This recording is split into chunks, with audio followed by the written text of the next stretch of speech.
નર્મદા જિલ્લાના ભાજપની અંદર ખરેખર સમસ્યા અને વિવાદ છે શું? આપ તો સૌમ્ય પ્રકૃતિના છો, મેં ક્યારે આટલા આક્રોશિત નથી જોયા. સ્ટેજ છોડીને ચાલ્યા જવું પડે. તમારા જ પક્ષનું શાસન, બીજેપીનું શાસન, આ બીજેપીના જ ધારાસભ્ય અને બીજેપીના જ જિલ્લા સંગઠન વિરુદ્ધ તમારે ધરણા પ્રદર્શન કરવા પડે, કારણ શું? છેલ્લા ઘણા વખતથી, છેલ્લા 2-1 વર્ષથી આ પરિસ્થિતિમાં ઘણા બધા ઉતાર ચઢાવ આવ્યા અને આમાં પણ આ જિલ્લા પ્રમુખ નીલ રાવ દ્વારા અનેક વખતે અપમાનિત કરવાનું, એમના જે મુખ્ય માણસો છે એ આપણી સામે એવા અભદ્ર ચેનચાળા કરે, ગાળાગાળી કરે બીજા લોકોની સામે આપણા નામને લઈને. આ બધી વાતોની અનેક વખત રજૂઆતો બી કરી અને એ બધી રજૂઆતોની સાથે સાથે છેલ્લે એવું વિચાર્યું કે ચલો ભાઈ આને ઇગ્નોર કરવાનું ચાલુ કરીએ. એટલા માટે એ બધી વસ્તુઓને આપણે ઇગ્નોર કરવાનું ચાલુ કર્યું કે પેલું કેવું, હાથી ચાલતો હોય કૂતરા ભસ્યા કરે, એવી કહેવત છે આપણે ગુજરાતીમાં. તો એ વિષયને લઈને આપણે બહુ ધ્યાન નહોતું રાખતા આવે, પરંતુ છેલ્લા કેટલાક સમયથી કોઈ પણ સંગઠનની કોઈ મિટિંગ હોય, કોઈ કાર્યક્રમ હોય તો અડધા કલાક પહેલા કહેવામાં આવે, પછી એવું કે ધારાસભ્યને કહેવાનું ભૂલી ગયા હતા. પછી આજનો એક કાર્યક્રમ જે વડાપ્રધાનશ્રીના 12 વર્ષના ઉપલક્ષમાં કાર્યક્રમ બાબા સાહેબ આંબેડકર હોલ ખાતે કરવામાં આવ્યો. કાર્યક્રમમાં ખબર પડી કે ભાઈ ધારાસભ્યના સન્માન માટે કે ધારાસભ્યના સ્વાગત માટે પણ કોઈ આપણે વ્યવસ્થા રાખવામાં નહોતી આવી. પાર્ટીના જ એક સંનિષ્ઠ કાર્યકર્તાએ, પદાધિકારીએ જાહેરમાં એવું કીધું. સાથે સાંસદશ્રીએ કહ્યું કે ભાઈ ધારાસભ્ય છે, અહીંના લોકલ વિસ્તાર છે, એમનો જ છે અને એમને બોલવાની તક આપવી જોઈએ 5 મિનિટ. પરંતુ ભરૂચના સાંસદ મનસુખભાઈ વસાવાની વાતને પણ અવગણીને આયોજક દ્વારા એવું કહેવામાં આવ્યું કે ભાઈ અમારા પ્રોટોકોલમાં એ નથી આવતું. એટલે કદાચ પ્રોટોકોલમાં ધારાસભ્યનું આવવું એ કદાચ નહીં હોય એમના પ્રોટોકોલમાં. એટલે ધારાસભ્યને અપમાનિત કેવી રીતના કરવા, ધારાસભ્યને કેવી રીતના નીચા દેખાડવા, એનું ફૂલ પ્રૂફ પ્લાનિંગ આખું આ થઈ ગયું હતું. મને એવું લાગ્યું કે ભાઈ આટલા 300-400 મારા વિસ્તારના સિનિયર પ્રબુદ્ધ નાગરિક સંમેલન હોય ને એની સામે જ્યારે મારું અપમાન થતું હોય, એક સ્ત્રી તરીકે, એક આદિવાસી મહિલા તરીકે, ત્યારે મને એ કાર્યક્રમમાં પછી હાજર રહેવું યોગ્ય નહીં લાગ્યું. એટલે એ કાર્યક્રમને છોડી અને હું આ ગાંધીજીના સ્ટેચ્યુ બહાર જ છે, ગાંધીજીનું સ્ટેચ્યુ, તો ત્યાં બેસી ગઈ છું કે ભાઈ મને આ કાર્યક્રમમાં ઉપસ્થિત રહેવાનું આમંત્રણ તો આપવામાં આવ્યું હતું, તો મારું અપમાન કરવાનો અધિકાર તો કોઈને છે જ નહીં. અને મારું જ્યારે અપમાન જ તમે કરવા માંગતા હોય તો તમારે મને બોલાવી નહોતી જોઈતી. તો પછી ભારતીય જનતા પાર્ટીના ધારાસભ્ય તરીકે, ભારતીય જનતા પાર્ટીના એક કાર્યકર્તા તરીકે તમને અમારું અપમાન કરવાનો અધિકાર કોને આપ્યો? જિલ્લા સંગઠનના પ્રમુખ નીલ રાવ છેલ્લા 2 વર્ષથી આવી બધી મનગળત રીતે અપમાન કરવાની વાત હોય, નીચા દેખાડવાની વાત હોય, હલકા પાડવાની વાત હોય, જાહેરમાં ગમે ત્યાં અમને નીચા દેખાડીને ભ્રષ્ટાચારીઓ કરાવવાની વાત હોય, પરંતુ આ બધી જ બાબતમાં અને છેલ્લે તો એટલે સુધી કે અધિકારીઓ પાસે અમે લોકો કામ ના કરાવીએ એ માટે પણ એવી દાદાગીરી કરે કે ધારાસભ્ય કે એ પ્રમાણે કામો નહીં કરાવવાના. અમે તો જનતાના કામો લઈને જઈએ છીએ. ડોક્ટર દર્શના દેશમુખ કોઈ ધારાસભ્ય તરીકે પોતાના કામ થોડા લઈને જાય છે, પ્રજાના હિતના કામ હોય છે. પ્રજાએ જ્યારે અમને ચૂંટીને મોકલ્યા હોય તો પ્રજાના કામ કરવા એ અમારી નૈતિક જવાબદારી છે. અને એ નૈતિક જવાબદારીમાં પણ એ પોતે અમારા કામમાં રોડા નાખવાનું કામ કરી રહ્યા છે.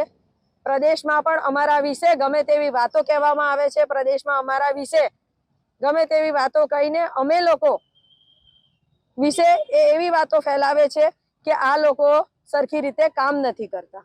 તો ભારતીય જનતા પાર્ટીના એક કાર્યકર્તા અને ધારાસભ્ય તરીકે અમે પ્રજાની વચ્ચે જઈએ. સવારે 8 વાગ્યાથી લઈને રાત્રે 11 વાગ્યા સુધી અમે પ્રજાની સાથે રહેતા હોઈએ, તો એમણે અમને સર્ટિફિકેટ આપવાની શું જરૂર પડે? અને એમનું એ સર્ટિફિકેટ અમારે શું કામનું છે?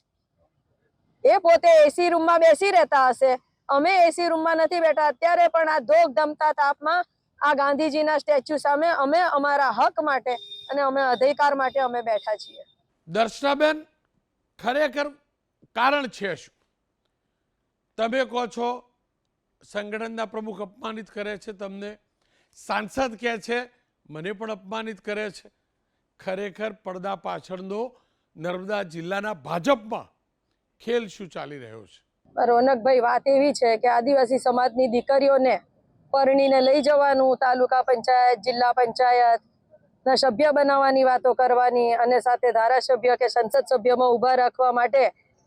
આ તો કેવો આદિવાસી વિસ્તાર છે એટલે અહીંયા બધું જ અનામત હોય આદિવાસી માટે.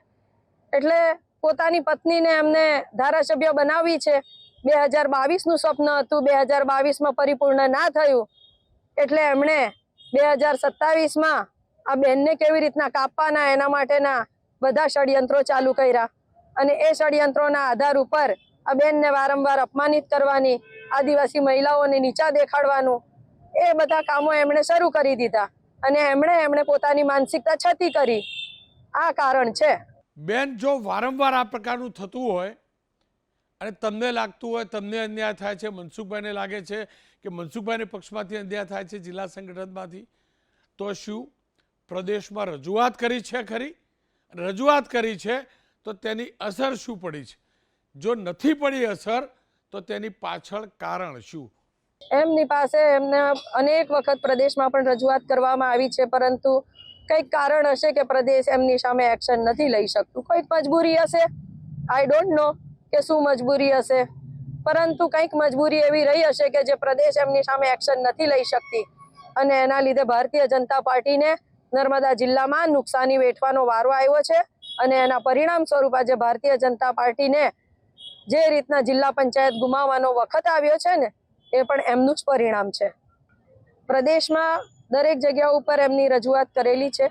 હવે પ્રદેશે જે એક્શન એમની ઉપર લેવું હોય, જે એક્શન અમારી ઉપર લેવું હોય એ લઈ શકે છે. દર્શનાબેન, આજે તો તમે ઇતિહાસ સર્જી દીધો. બીજેપીના ધારાસભ્ય, બીજેપીના જિલ્લા સંગઠનના પ્રમુખ વિરુદ્ધ ધરણા પ્રદેશ ઉપર બેઠા. આપે કહ્યું કે અગાઉ પણ રજૂઆત કરી છે, છતાં પણ આવું થયું. માની લો કે હવે આમાં કોઈ સુધારો ન આવ્યો તો ભવિષ્યમાં શું કરશો આપ? જો ભારતીય જનતા પાર્ટી તરફથી, સંગઠન તરફથી આ જિલ્લાના સંગઠન પ્રમુખ નીલ રાવ તરફ કોઈ જો એક્શન લેવામાં નહીં આવે તો મારું રાજીનામું તૈયાર જ છે. અહીંના પ્રભારી મંત્રી શ્રી અને ગુજરાતના એસટી મોરચાના અધ્યક્ષ ગણપતભાઈ વસાવા સાહેબ બોલાવ્યા છે એમને અહીંયા કે ગાંધીજીના સ્ટેચ્યુ પર આવો, હું એમને મારું રાજીનામું હાલ ને હાલ આપી દેવાની છું.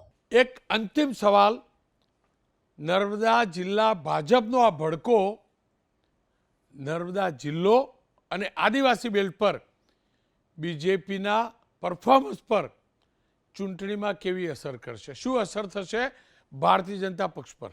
ભારતીય જનતા પાર્ટીમાં જે દિવસે આ ભાઈ નીલ રાવ પ્રમુખ બન્યા ને, એ દિવસથી ભારતીય જનતા પાર્ટીની પડતીની શરૂઆત થઈ છે અને એ દિવસથી આ ભારતીય જનતા પાર્ટીને જે નુકસાન થઈ રહ્યું છે, જે કમળ જે અત્યારે રગદોડાઈ રહ્યું છે ને, એ આ ભાઈની માનસિકતા અને એની મેલી મુરાદોને લીધે થઈ રહ્યું છે. અનેક કાર્યકર્તાઓ આજે હાંસિયામાં ધકેલાઈ ગયા છે, અનેક કાર્યકર્તાઓનું અપમાન કરવામાં આવે છે, અનેક કાર્યકર્તાઓને નીચા દેખાડવામાં આવે છે. સિનિયર કાર્યકર્તાઓની તો માન અપમાનની તો વાત તમે છોડો, એ લોકોને કેવી રીતના રિસ્પેક્ટ આપો ને એ બી એમને નથી આવડતું.